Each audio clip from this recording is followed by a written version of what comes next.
Hello friends, let's do today a wonderful subject which is really gratifying to our hearts for our parents and grandparents who are getting to the age where they are not able to socialize, neither are they able to take upkeep of the home. They do feel lonely and they tell their children, I wish I had more friends, or you all can visit us more. All of these are their true needs, and they are not just talking for the sake of talking. I have seen my three parents go through this feeling, and it sticks to you as a guilt as being their children and not being able to help them, because I had full responsibilities, was growing two children of my own.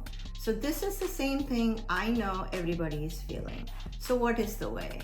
The first thing we can do is get them a smaller house. What does it do? Smaller homes generally come with lower utility bills. They will have lower property taxes and insurance premium. This can free up more of your dollars, and they can have a less maintenance to keep up their house. Some people nowadays are choosing condos, which is a wonderful choice.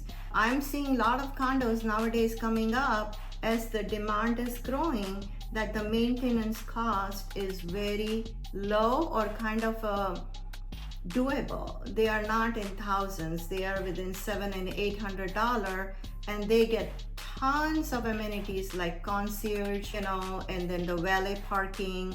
The concierge can bring your groceries up there. They can even, all the grocers now have a free delivery at your door. So there are so many advantages to live in a condo living.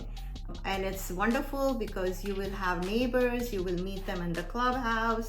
Most of them have a lot of amenities for all ages, for the younger children and for older children.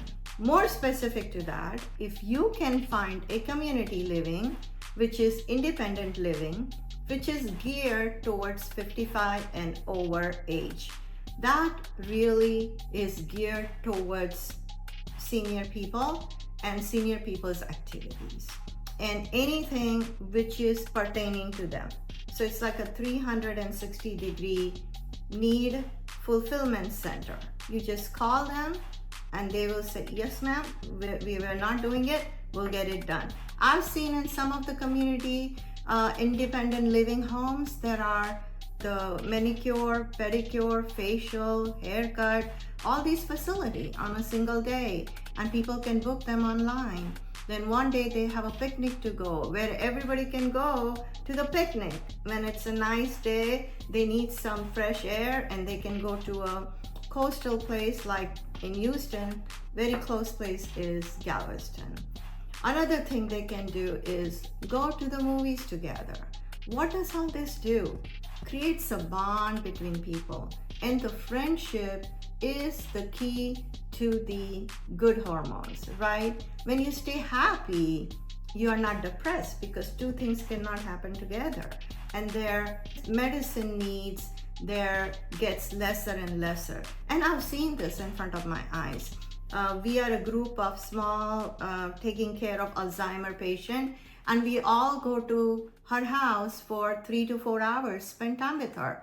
Her moods are better. I don't know all these doctor technical terms, but whatever is the happy hormone, she's doing wonderful. She stays engaged. All we try to do with Alzheimer patient is to keep their hands in the brain activity together where her hand goes.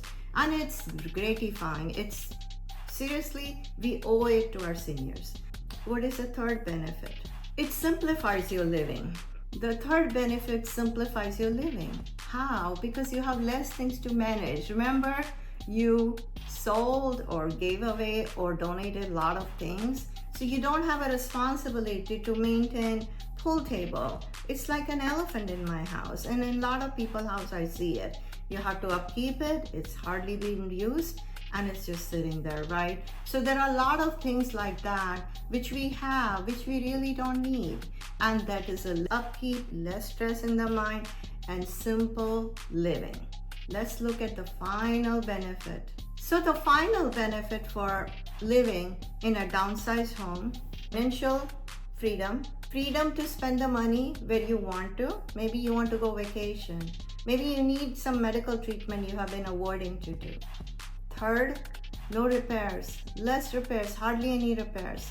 Even if you have repairs, if you live in independent living or in a condo living, they will have person be sent to fix it. So no stress. Who's going to do it? You don't need to worry about it. You will get also food in an independent living. They have their canteen and you can subscribe to it and get food. Now that is a biggest burden. When I saw my 85-year-old mother-in-law cooking, it just tore my heart. We said, no, you're not going to cook anymore. We are going to find someone who can come and cook in your house, right? She is still not wanting to move away because she lives with her family, which is one of the brother-in-law, and they are happy together. And it's manageable till now, so there is no reason for her to go into assisted living. So guys, I think there are a lot of pointers. This was important to me because being a children in this country, and when your parents live here, there is always this hanging sword where you are always scared. I hope they're alone at home, they don't fall.